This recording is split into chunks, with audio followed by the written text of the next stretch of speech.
এখন 3:50 বাজে রাত। এখন ঘুমাইতে যাব। ঘুমাইতে যাওয়ার আগে এই যে এই শ্রামটি মুখে মাখবো, এটা হচ্ছিল কোলাজেন শ্রাম। তো আমার মুখে অনেক অ্যালার্জির প্রবলেম আছে।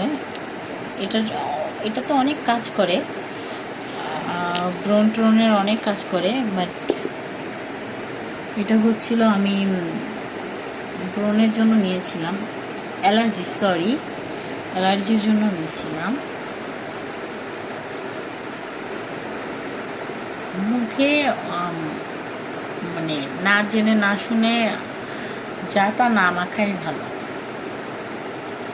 মুখ তো খুব সেন্সিটিভ, তাই না? আর এটা হচ্ছিল দোকান থেকে কেনা, কোনো ব্র্যান্ডের না।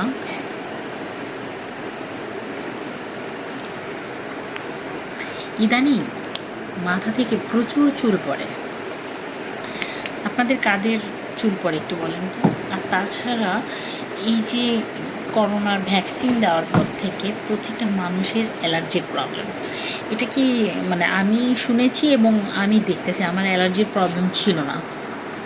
আমার হচ্ছিল অ্যালার্জির প্রবলেম ছিল, মানে সেটা হচ্ছিল বোঝা যায় কোনো খাবারে অ্যালার্জি ছিল না।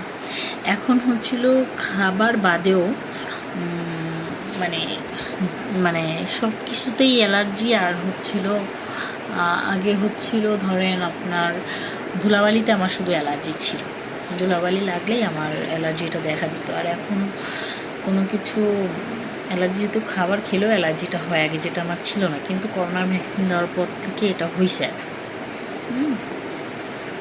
তারপর এই যে চুল পড়ে, মানে পর্যাপ্ত পরিমাণে চুল পড়ে, এই চুল পড়ার একটা রোগ হয়ে দাঁড়াইছে, অ্যালার্জির একটা রোগ হয়ে দাঁড়াইছে। এগুলোর জন্য অবশ্যই মেডিসিন ইউজ করতে হবে, অবশ্যই ভালো প্রোডাক্ট ইউজ করতে হবে।